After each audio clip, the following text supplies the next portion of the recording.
Good morning, everybody. It's Dr. Galvin, coming to you after my night shift. I worked here, I guess Sunday night, 8 p.m. to 6 a.m. It's early morning now.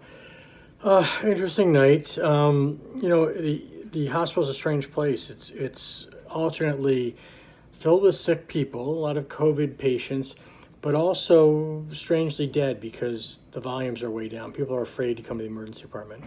We're getting worried about that because we think that people are staying home who really shouldn't be. I think that the rate of heart attacks is down 38% between when compared between January 1st and February 1st and something like March 1st to April 1st. And we all know that probably heart attacks haven't really dropped 38%. So there's a real concern that people that need care are afraid to come to the emergency department. And I don't blame them, but unfortunately, if these things go for a long time without being treated, they can really become serious life-altering problems.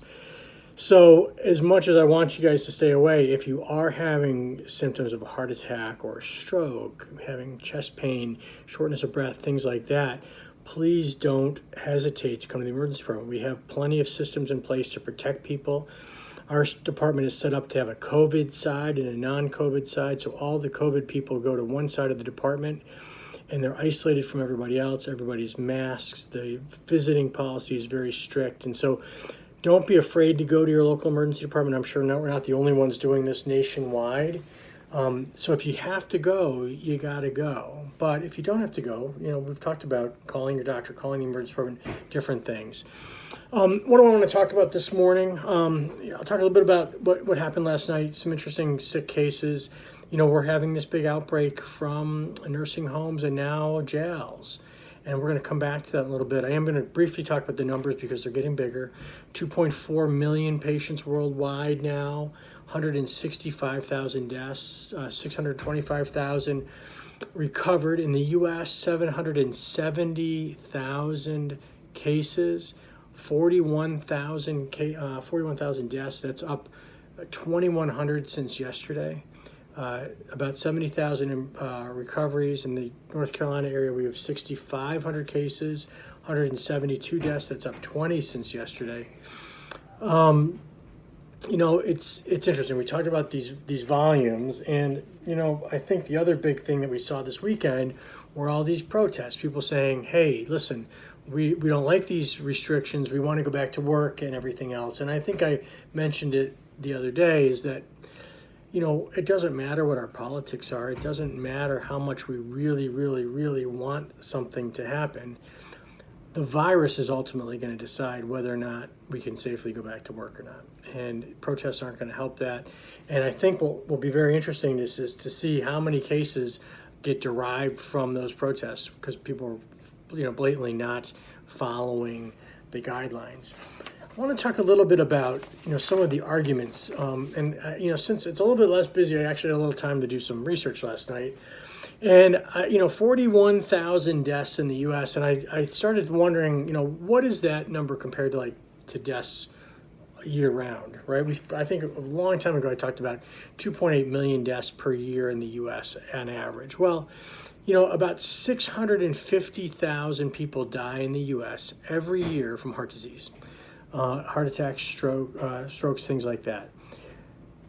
So 650 compared to 41,000 is not that much. And another 599,000 people die of cancer. So again, 599,000 versus 41,000 doesn't seem very much. But as we go down the list, 121,000 people die of Alzheimer's every year. 55,000 people die of influenza and pneumonia a year. And that's something we hear a lot about. Oh, a lot of people die of influenza. So 55,000 and only 40,000 have died of COVID. Well, let's think about that. The first case in the U.S. was diagnosed on January 20th. And when we had the first death in the U.S. reported was February 29th. So we've had 41,000 deaths in 51 days. not the whole year. So there's 55,000 deaths from influenza and pneumonia, not just influenza and pneumonia per year. And we've had 41,000 deaths from COVID in 51 days. And what's that? That's one seventh of the year, right? So that's a lot of, and if we continue without restrictions, then those numbers would be presumed to continue the way they are, and every 51 days another 40,000 people are going to die, and so we are going to quickly surpass that. Only 48,000 people die of suicide every year, so we're close to the number of COVID deaths from the number of suicides. 36,000 people die of motor vehicle crashes. So we've already surpassed that in 51 days of COVID. We've surpassed the number of motor vehicle crash deaths. And 11,000 people are killed by gun violence in this country every year. We've far exceeded that. So I think we need to be careful about opening up restrictions too quickly. Where are the areas that we're seeing the biggest increases in cases these days? Nursing homes, jails, and a big aircraft carrier floating around in the Pacific. What is unique about those three areas? Close proximity, right? Close proximity breeds infection, unfortunately. And what we're seeing is that as we've instituted social distancing, we are not, we're seeing a much lowered rate of infection. And the two guys who started Instagram, who are pretty bright guy, just released a website that's very interesting. It's called rt.live, and it looks at the effective reproductive rate of the virus. And the way that looks at it basically says, well, how quickly the virus is going to propagate. And essentially, they have a scale. And if that number is above 1, then cases are going to be increasing. And if it's below 1, then they're presumably going to be decreasing. And if you look at that website, you can see that there's only 15 states in the union that have an RT of less than 1. And interestingly, the I think it's 6 states rather, that are not implementing any social distancing requirements are near the top of the list. And those 6 states are Iowa, which is 1.4, Nebraska, which is 1.4, North Dakota, which is the highest in the country, 1.7, South Dakota is 1.3, Utah is 1.2. The only one that's below 1 is Wyoming, and I think that has to do with population density. New York right now is at 1.0, and North Carolina is at 1.1. So the other interesting thing you can do with that website is you can actually look what happened, and you can see those numbers dropping in terms of transmission since distancing was started. So presumably, if we go the opposite direction, those numbers are going to go back up, and we're going to have a lot more cases. So that's the concern about relaxing social distancing too early. Right now, things are manageable in the department. Like we have the resources to take care of these sick people. We have the technology, we have the capability. We have radically changed how we're treating people. So I don't think the ventilator issue, running out of ventilators, is going to be such a big issue because we're really trying not to intubate these people.